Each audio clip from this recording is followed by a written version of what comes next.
When the king of late-night television died, there was no funeral, no grand Hollywood service, no lines of black cars, no public place for the world to say goodbye. Yet, in the silence that followed, one name echoed louder than any other. It was the name of a guest. No one expected a ghost from a past he tried to erase. Who was this person, and why did their story haunt the final chapter of Johnny Carson's life? On January 23, 2005, the man who had tucked America into bed for 30 years passed away. Johnny Carson, the undisputed king of late night, died quietly at Cedars-Sinai Medical Center in Los Angeles. The official cause was respiratory failure, a result of the emphysema he had been battling. He was 79 years old. His nephew, Jeff Soetzing, released a simple, firm statement. He was surrounded by his family, whose loss will be immeasurable. There will be no memorial service.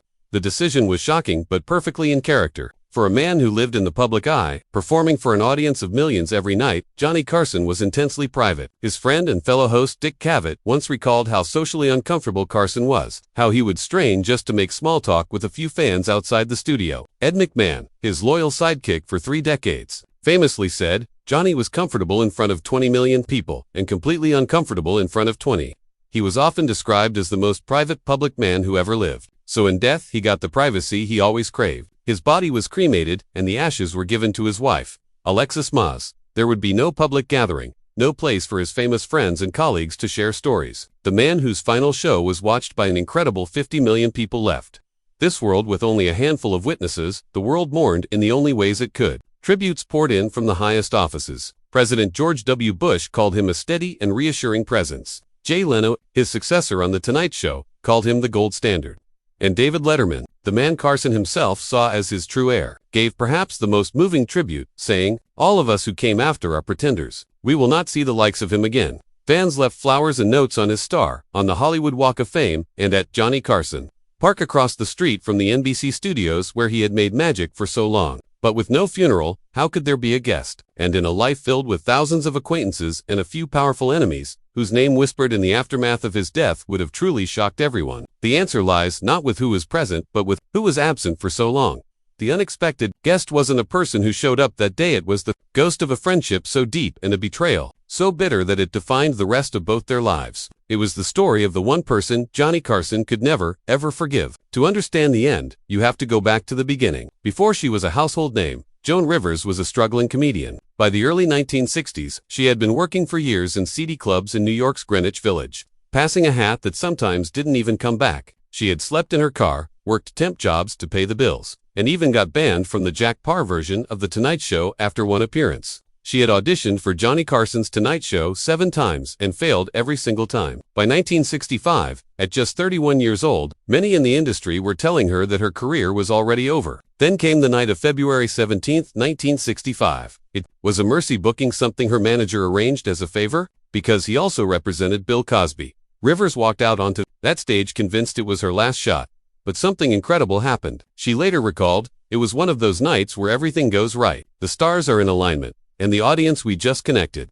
She wasn't just funny, she was electric, and the one person who mattered most saw it. As her set ended and she sat down on the coveted couch next to the host, Johnny Carson leaned in and said the words that would change her life forever. On national television, he told her, "You're going to be a star." Rivers remembered looking behind her, wondering who he could possibly be talking to. She described the on-air chemistry between them as absolutely magical. In that moment, a bond was forged. Carson didn't just give her a break, he became her champion, her mentor. As she would say for years to come, "He handed me my career." From that night on, Joan Rivers was a regular on The Tonight Show. She made nearly 100 appearances over the next 2 decades. Their on-air banter was legendary. He was the cool, unflappable king, and she was the sharp, hilarious court jester who could make him genuinely laugh until he cried. His belief in her was real. When Rivers launched her own short-lived daytime talk show in 1968, Johnny Carson was her very first celebrity guest, a massive show of support. Her role on the show grew and grew. She began filling in as a substitute host when Carson was on vacation,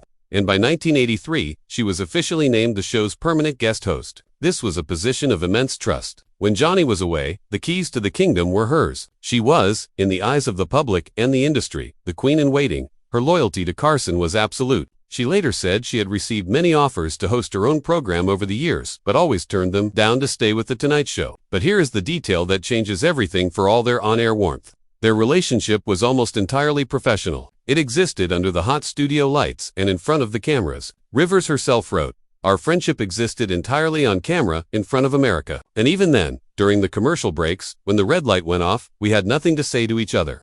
This wasn't because they disliked each other, it was because of Carson's legendary aloofness. He was a man who built walls around himself. Theirs wasn't a relationship of close friends who confided in each other, it was a professional hierarchy. He was the king, the benefactor who had discovered her and given her a place in his court. And that unspoken power dynamic is the key to understanding the brutal betrayal that was to come. By the mid-1980s, the ground beneath Joan Rivers' feet began to feel unsteady. For years, she had felt secure in her role as Carson's number 2. But things started to change. In 1985, Carson signed a new 2-year contract with NBC. Rivers, however, was only offered a 1-year deal. To her, the message was clear. She wrote, "It could only mean one thing: the powers were uncertain about my future." Then came the bigger blow. A memo began circulating at NBC, listing the names of comedians being considered as possible permanent replacements for Johnny. When he eventually decided to retire, Rivers, who had logged more hours in that chair than anyone besides Johnny himself, assumed her name would be at the top of the list. But when she saw it, she was gutted. Her name wasn't on it at all. She came to a painful conclusion: BC would never give the host spot to a woman. She felt her role as guest host was a safe way for the network to use her talent without ever seeing her as a true competitor or successor to the king. It was at this exact moment of vulnerability that a new player entered the game. A fledgling network called Fox was preparing to launch, and its executives, including Barry Diller, wanted to make a huge splash. They approached Joan Rivers with an offer that was impossible to ignore: her own late-night talk show. The Late Show starring Joan Rivers. The show would air in the exact same time slot directly opposite The Tonight Show, and the salary was a staggering $10 million. Many times what she was making at NBC. Rivers was faced with an agonizing decision. Her loyalty was to Johnny, the man who had made her, but she felt disrespected and discarded by the network he worked for. Her husband and manager, Edgar Rosenberg, gave her some critical advice. He told her not to say a word to Carson until the contract with Fox was signed and finalized. His reasoning was based on cold, hard Hollywood logic. Comedians who had been regulars on The Tonight Show and left to start competing shows were often immediately banned from appearing on Carson's program. If she told Johnny and then the Fox deal fell through, she could be left with nothing. Even worse, they both feared that the famously powerful Carson could make one quiet phone call and kill her deal before it ever happened. So, she kept silent, a decision she would come to regret for the rest of her life. The weekend before the official announcement, the news leaked. What happened next depends entirely on who you believe, as two completely different versions of the story emerged. According to Joan Rivers, she was horrified that he heard it from someone else. She immediately tried to call him to explain. She said she finally got him on the phone and told him she was leaving to host her own show on Fox. He said nothing. He just hung up. She called back, thinking they must have been disconnected. He hung up on her a second time. That was it. They would never speak again. That was it. They would never speak again. Johnny Carson's version was starkly different. He claimed that phone call never happened. He told people that he learned about her new show from a press release just like the rest of the world. He felt completely blindsided, ambushed, and betrayed by the person he had championed for over 20 years. Why was his reaction so extreme? Other male comedians had left to do their own shows, and while there might have been tension, Carson had often given them his blessing. Rivers had her own theory, one that cut much deeper than simple professional competition. She later wrote, "I think he really felt, because I was a woman, that I just was his, that I wouldn't leave him. I think it was a question of, I found you and you're my property. He didn't like that as a woman. I went up against him." In Carson's world, a man leaving to compete was ambition. A woman leaving was treason. The king had been defied, and his wrath would be swift and devastating. Johnny Carson, the most powerful man in television, used his influence to punish her in every way he could. The first and most obvious consequence was that she was immediately and permanently banned from The Tonight Show. For the rest of Carson's tenure and even 4 years after he retired, she was not welcome in the studio that had been her second home. But it went much further than that. Carson created what was essentially a blacklist. Anyone who appeared as a guest on The Late Show starring Joan Rivers was told they would no longer be welcome on The Tonight Show. For celebrities and their agents. The choice was simple: you could go on the struggling news show on the upstart network, or you could go on the most important and powerful show in television history. Almost everyone chose Carson. Rivers found it nearly impossible to book A-list guests. An NBC executive, a personal friend of hers, allegedly told her bluntly, "We are going to destroy you." The Late Show premiered on October 9, 1986, and almost immediately ran into trouble. Without big-name guests and facing the full force of Carson's ratings juggernaut, the show struggled. Behind the scenes, things were even worse. Rivers' husband, Edgar, who was a producer on the show, clashed constantly with Fox executives. After less than a year, the network gave Joan an ultimatum: fire her husband. She refused. So in May of 1987, Fox fired them both. The professional humiliation was immense, but it was about to be overshadowed by an unimaginable personal tragedy. The failure of the show, the massive debts they had incurred, and the public downfall put an unbearable strain on her marriage. 3 months after they were fired, Edgar Rosenberg took his own life. In the darkest moment of her life, Joan Rivers was completely alone. Her career was in ruins, her husband was gone, and through it all from the man who had once been her greatest champion there was only silence. Johnny Carson never called, he never sent a note, he never expressed a single word of condolence. This single act or lack of one transformed the feud from a bitter Hollywood dispute into a truly dark and tragic story. It revealed a side of Carson that his adoring audience never saw, a man whose grudge was so deep that it overrode any sense of common decency or compassion. As Rivers would later say, describing her complete isolation from the world she once ruled, "It was like Stalin had sent me to Siberia. The king had passed his sentence, and it was absolute." Now, let's return to that quiet day in January 2005. As the news of Johnny Carson's death spread, the story of his epic, unresolved feud with Joan Rivers was one of the first things that came to everyone's mind. She was the ghost that haunted his legacy, the one loose end that the master of control could never tie up. In the absence of a real funeral, her story became the eulogy he never got. She was the unexpected guest.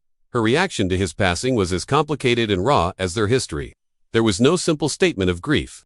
Instead, her public comments were a tangled mix of lingering bitterness, deep hurt, and a surprising amount of professional respect. In one interview, she was brutally honest, calling him a mean son of a.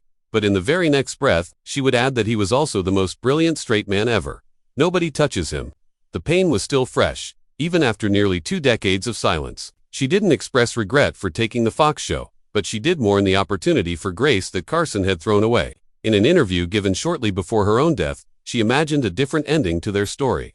"What Johnny should have done," she said, "after the whole thing, after I left the show, and after I was fired from Fox, and after Edgar committed suicide. Johnny should have had me back on the show and said to me, 'Where you been?' It would have made all the newspapers, and we should have picked right up. It would have been a moment of forgiveness, a classy move from the classiest man on television. But it never happened." Even years after his death, Rivers was still searching for some kind of closure.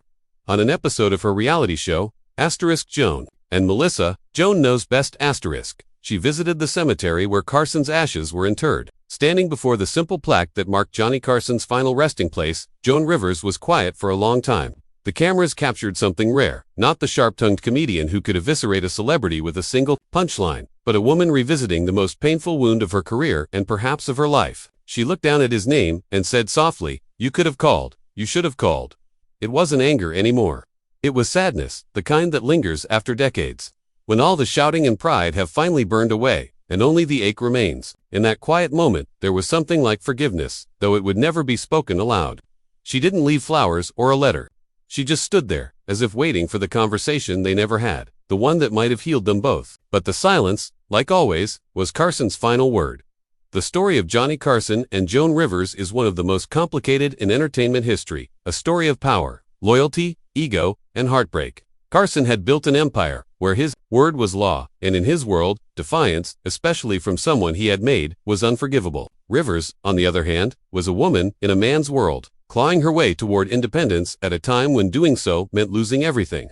She paid the price for ambition, but she also paved the way for generations of women who came after her. In later years, many who had known both of them wondered what might have happened if pride hadn't gotten in the way. If Carson had picked up the phone, if Rivers had walked onto the Tonight Show stage one last time to trade one final joke with the man who once told her she'd be a star. That moment of reconciliation never came. When Rivers herself passed away in 2014, nearly a decade after Carson, fans couldn't help but imagine a reunion somewhere beyond the studio lights to legends. Finally, at peace. Finally able to laugh again. In the end, their story isn't just about fame or betrayal, it's about how even the brightest lights in show business are still human. Johnny Carson's genius made millions laugh, but his silence broke hearts. Joan Rivers' resilience made her unstoppable, but her pain made her real. Together, they built one of the greatest chapters in television history, and even in their feud, they reminded the world how fragile greatness can be. For all the laughter they gave us. Their final act was a tragedy to people who changed comedy forever but could never find a way back to each other. And somewhere in the quiet of that Hollywood cemetery, maybe, just maybe, the king of late night finally heard the voice of the woman who refused to stay silent.